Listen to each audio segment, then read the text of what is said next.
I've had the pleasure of interviewing some incredible artists, and I've also been able to feature some of their work. Now I will be able to bring this work to you on a regular basis because every other week on the Hazlitt Coffee Talk podcast, you can expect an intermezzo. In other words, some work featuring the artists that I've interviewed previously. You'll hear work by singers, songwriters, musicians, and even writers. Anything that can be heard might be featured. So stay tuned and enjoy. This is Lucille Osapio, and this is Hazlitt Coffee Talk, Intermezzo. More often than not, my intermezzos have been with musicians or singers, but this one is going to be a little different because this is a scene from a play performed by Michael Kroll, a one-man play called Scrooge. It is a different take on a very familiar story, and I realize it's not Christmas, but that doesn't matter because this is my podcast and I'll do whatever I want. I'll apologize up front for the sound quality, but this is a live performance. Marley was dead to begin with. This must be distinctly understood, or nothing wonderful can come of the story I am about to tell. Old Marley was as dead as a doornail. Scrooge knew he was dead? Of course he did. How could it be otherwise? Scrooge and he were partners for I don't know how many years. Scrooge was his sole executor, his sole administrator, his sole mourner, and his sole friend. Scrooge never painted out old Marley's name, however. There it stood years afterwards over the warehouse door, Scrooge and Marley. Now, sometimes people new to the business called Scrooge Scrooge and other times Marley, but he answered to both names. It was all the same to him. Oh, but he was a tight-fisted hand at the grindstone, was Scrooge. A squeezing, wrenching, grasping, clutching, covetous old sinner, hard and as sharp as flint, from which no steel had ever struck out a generous fire. Secret and self-contained and solitary as an oyster. The cold within him froze his old features, nipped his pointed nose, stiffened his gait, shriveled his cheek, made his eyes red, his thin lips blue, and spoke out shrewdly in his grating voice. He carried his own low temperature always about him. He iced his office in the dark days, and he didn't thaw it 1 degree at Christmas. Nobody ever stopped him in the street to say, "My dear Scrooge, how are you? When will you come to see me?" No beggars implored him to bestow a trifle. No children asked him what it was of the clock. Even the blind men's dogs seemed to know him, and when they saw him coming would tug their owners into doorways and up courts.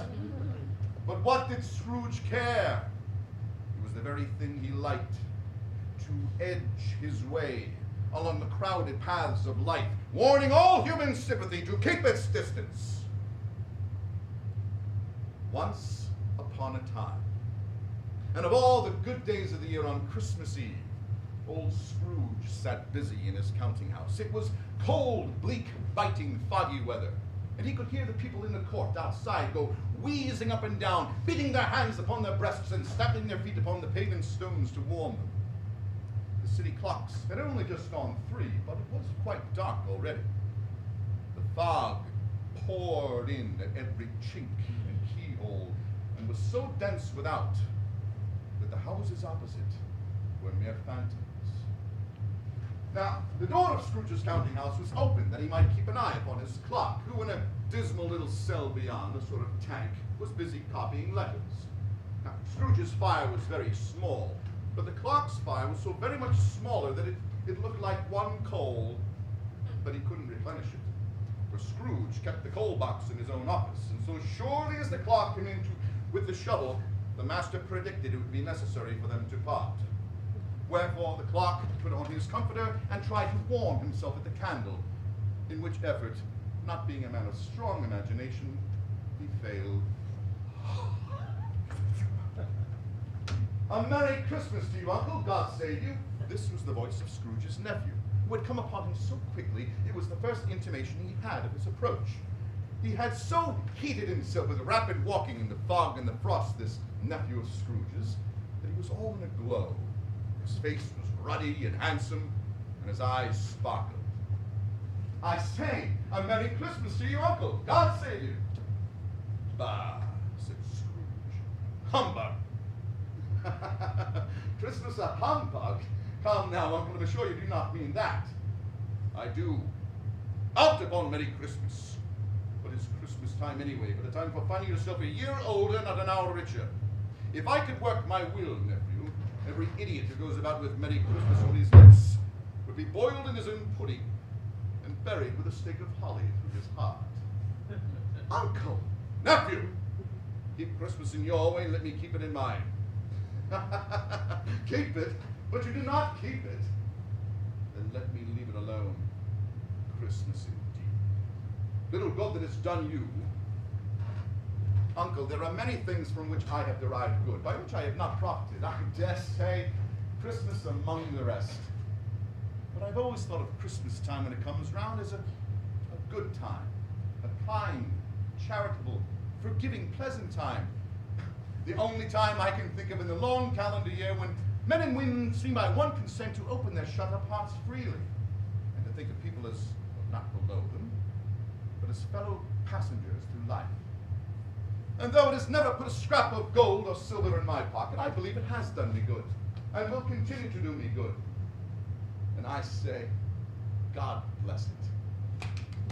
The clerk in the tank involuntarily applauded. Let me hear another sound from you, said Scrooge to his clerk, and you will keep your Christmas by losing your situation. And you, he said, turning to his nephew, you're quite the powerful speaker, sir. And when you don't go into Parliament, you're fool enough. Don't be cross, Uncle. Come, dine with us tomorrow. I'll see you in hell first. But why? Decried the nephew. Why? Why did you marry against my wishes? Because I fell in love. Because you fell in love. Humbug! If there is anything more nauseating than a Merry Christmas, it is the hypocrisy of a happy marriage to some lovesick, idiotic female. Oh, good afternoon. I want nothing from you. I ask nothing of you. Why cannot we be friends? Good afternoon! Well, I'm very sorry, Uncle, with all of my heart to find you so resolute. We have never had a quarrel to which I have been a party to, but I shall keep my Christmas humor to the last and wish you a very Merry Christmas. Good afternoon! And a Happy New Year. Good afternoon! The nephew left the room without an angry word notwithstanding. The clerk, letting Scrooge's nephew out, had let two other people in. They were portly gentlemen, pleasant to behold, and they now stood in Scrooge's office with their hats off. They had books and papers in their hands, and they bowed to him. Scrooge and Marley's, I believe, said the first gentleman, referring to his list. Now, have we the pleasure of addressing Mr. Scrooge or Mr. Marley?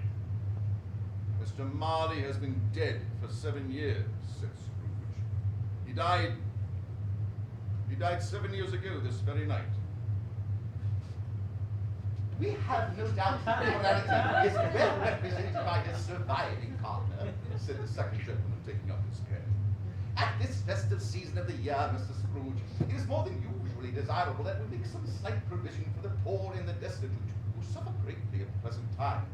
Many thousands are in want of common necessaries. Hundreds of thousands are in want of common comforts, sir. Are there no prisons? Plenty in prisons, sir. The union workhouses, they're still in full operation? Yes, sir. Still, I wish I could say they were not. The poor law on the treadmill, they're still in full vigor then? Both very busy, sir. Well, I'm very glad to hear it. For the moment I thought something had occurred to stop them in their useful course. But, sir, said the first gentleman, under the impression these places scarcely provide Christian cheer to the mind or body of the multitude, a few of us are endeavoring to raise a fund to buy the poor some meat and drink and means of warmth. We choose this time because it is a time above all others when want is keenly felt and abundance rejoices. Now, what may we put you down for, sir? Nothing.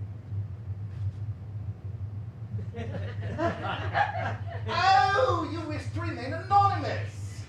I wish to be left alone. Since you asked me what I wish, gentlemen, that is my answer. I do not make myself merry at Christmas. I have no wish to make idle people merry. I have been forced to support the establishments I mentioned. They cost enough. Those who are badly off must go there. But many can't go there, sir. And many would rather die. If they would rather die, then they had better do it and decrease the surplus population. Seeing clearly that it would be useless to pursue their point, I love the arts and I love to talk, and that's why I'm talking to local artists. And if you like listening, then subscribe to my podcast. You can do it on this page, on iTunes, or anywhere you get podcasts. I'm Lucilla Sapio, and this is Hazlitt Coffee Talk. Intermezzo.